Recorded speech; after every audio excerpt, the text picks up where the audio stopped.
ক্লাসের টাইম হয়ে গেল, আসেনি কেন বলতো ভেবলা? মনে হয় স্যার আস্তে আস্তে মনে হয় গাড়ি চাপা পড়ে মারা গেছে।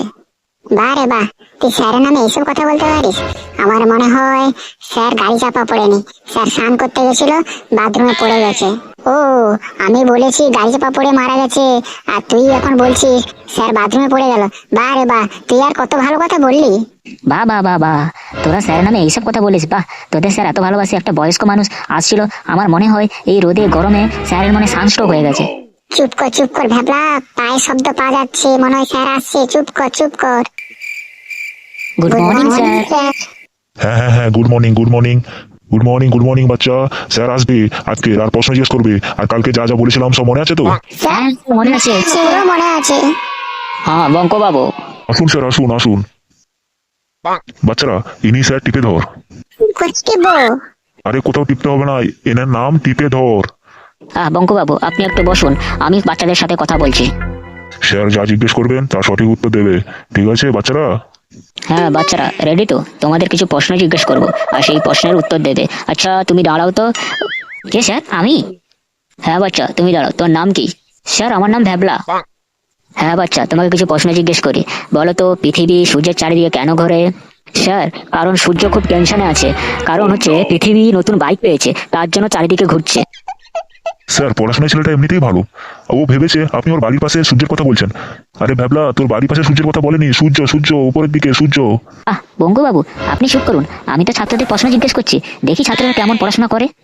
ঠিক আছে ভ্যাবলা, আর একটা প্রশ্নের উত্তর দাও, মাধ্যমিকে ভালো ফল করার জন্য কি করা উচিত? স্যার পরীক্ষার আগের রাতে ইচ্ছে মতো দুধ ভাত খেতে হবে, আর যাতে ঘুম ভালো হয় আর পরীক্ষায় ভালো করে লিখতে পারি। বাহ ভ্যাবলা, তোমার মেধা যদি পড়াশোনায় লাগাতে, তবে আমি নিশ্চিত তুমি নোবেল পুরস্কার অবশ্যই পেতে।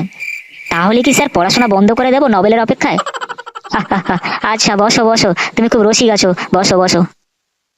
হ্যাঁ বাবা তুমি দাঁড়াও, তোমার নাম কি? স্যার আমার নাম হচ্ছে কেলটু। আচ্ছা বাবা কেলটু, তুমি একটু গরু রচনা শোনাও। স্যার গরু রচনা? গরু একটি গৃহপালিত পশু, এটি খুব নিরীহ। গরু 4টি পা, 2টো শিং, 1টি লেজ, আর মুখ সবসময় এমন করে ভাব থাকে যেন খুব দুঃখী। আর গরু যখন ঘাস খায় মনে হয় যেন বিরিয়ানি খাচ্ছে। বাবা তারপর? গরু দুধ দেয়, দুধ থেকে দই, ছানা, মিষ্টি সব হয়। তাই গরু না থাকলে বাঙালির মিষ্টি দোকান বন্ধ হয়ে যেত। বাহ তুমি তো বাস্তববাদী ছেলে। স্যার সবচেয়ে বড় কথা হলো গরু আমাদের বাংলার নায়ক, কারণ যে কোনো রচনা দিক না কেন শেষ লাইনে গরু জুড়ে দিলেই নম্বর পাওয়া যায়। ঠিক আছে, তুমি তো গরুর জন্য একটা আলাদা পুরস্কার দিতে হবে। ঠিক আছে বাবা তুমি বসো বঙ্কু বাবু, আপনার ছেলেরা এক্সট্রা ট্যালেন্টেড।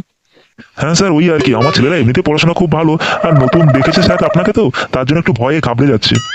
আচ্ছা বাবা তুমি দাঁড়াও। হ্যাঁ স্যার বলুন। আচ্ছা তোমার নাম কি বাবা? স্যার ফুটো। আচ্ছা ফুটো, তুমি একটু কুকুরের রচনা বলো। স্যার কুকুরের রচনা বলবো?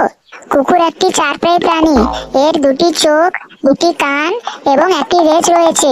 কুকুর অপরিচিত দেখলে ঘেউ ঘেউ করে। কুকুর ভাত, মাংস, বিস্কুট এবং কখনো কখনো আমাদের হোমওয়ার্কও খায়।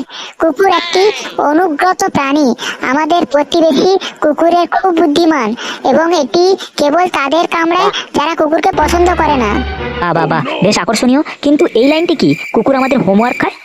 স্যার কারণ আমি যখন হোমওয়ার্ক ভুলে যাই আমি বলি কুকুর এটি খেয়ে ফেলেছে, তাই টেকনিক্যালি ভাবে এটাই সত্য।